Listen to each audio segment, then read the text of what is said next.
Piny owacho mar Kenya Kwanza yudore mbero maliet kuom nyayo akwede mag dhoudi e kinde pogo lemo mag sirkal. Report mag od bura yango ni thoth jotich e bad migepe mag piny owacho wuok e ogendni ariyo madongo e kinde ma ogendni matindo to wela e machien. Kaka Kristo wino kolonwa, ogendni mag jo-Kikuyu, jo-Kalenjin, jo-Luya, jo-Luo kod jo-Kamba ema nigi thoth jotich e bad migepe mopogore opogore mag piny owacho.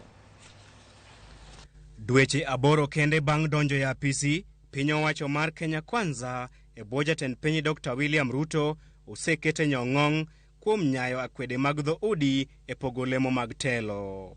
E kinde mokalo, ogai mar Azimio Raila Odinga osebedo ka seyo jatend piny Dr. William Ruto kuom pogo lemo mathoth mag telo ne ogendni mane ogone ombulu e yiero mokalo kendo keto tenge ogendni mamoko mane okomiye ombulu. Chieng' tich ang'wen e jumani, kanisa mar Anglican e bwo jadolo margi maduong' e pacho kae, Archbishop Jackson Ole Sapit, ne osoko wang' William Ruto kuom dewo wang' ogendni ariyo kende e kinde pogo lemo mag sirkal. There is a glaring tribalism and cronyism, particularly with regard to public appointments.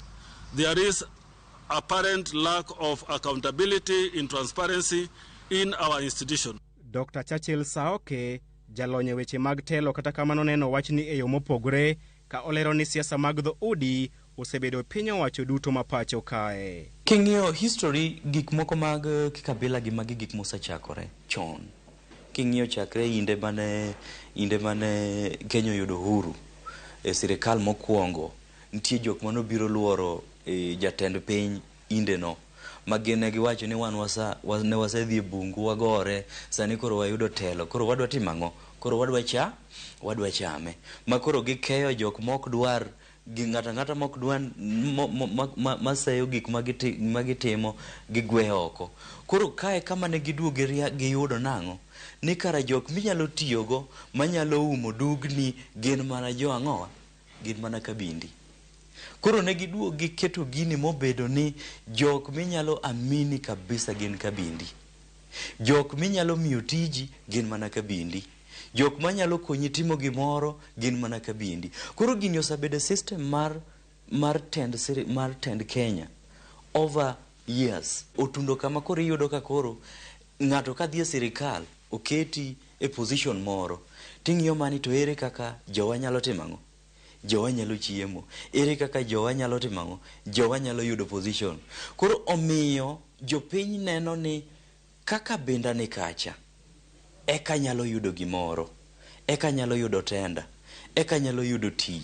Kaluwore gi ripode mawuok e migepe mopogore opogore mag piny owacho, kwan mathoth mag jotich wuok e ogendni madongo kendo weyo ogendni matindo oko. E bad migawo mar obila man kod obila maromo 106,830, thoth obila wuok e oganda jo-Kikuyu kod oganda jo-Kalenjin.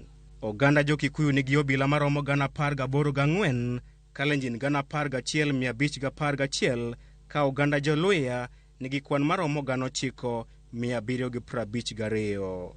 Oganda jo-Kambo mako thuolo mar 4 gi kwan maromo 9,809, eka oganda Luo biro e thuolo mar 5 gi kwan maromo 8,773. E bad migawo mar rowere mar NYS, oganda jo-Kikuyu otelo gi kwan maromo 452, jo-Kalenjin omako thuolo mar 2 gi kwan maromo 350, jo-Luya biro e thuolo mar 3 gi 329, eka oganda Luo liero e tokgi gi 252. Nyong'ong' marwa bende omako bad migawo mochung'ne keyo yedhe pacho kae KEMSA, kama thoth jotich wuok e oganda jo-Kikuyu, jo-Luya, oganda Luo kaachiel kod oganda jo-Kalenjin. Bad migawo matayo pewe mag ndeke pacho kae nigi jo-Kikuyu 408, jo-Kalenjin 373, jo-Luya 198, jo-Luo 232, jo-Kamba 135, jo-Kisii 102, jo-Rendile 2 kod jo-Gabra 1 kende. Nyaka ne jatend piny William Ruto kaw telo e pacho kae, osegwelo jotend migepe 24, joyal buche 6, jolup jotend migepe 50, kaachiel kod jogoro mongirore 51. Kuom lemo go duto, oganda jo-Kikuyu kod jo-Kalenjin ema omako lemo mathoth gi 21% moro ka moro, ka iluwogi kod oganda jo-Somali gi 12%. Oganda jo-Luya omako thuolo mar 4 gi 10%, e kinde matamalo 10 mag lemo mag piny owacho omak kod oganda Luo.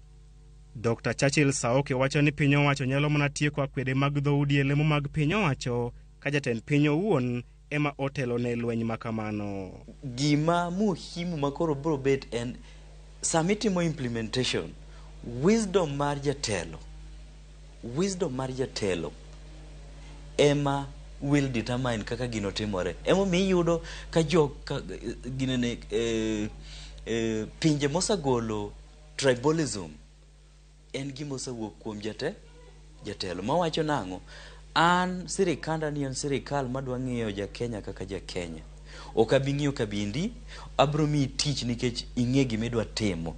To gino kichake malo to dhi nyaka piny. Kamane kaka Mwalimu Julius Nyerere nogolo tribalism e piny mar Tanganyika. Jolony mag telo neno okang' mar nywando ogendini matindo e piny owacho kaka yo kende mar duoko piny akwede mag dhoudi.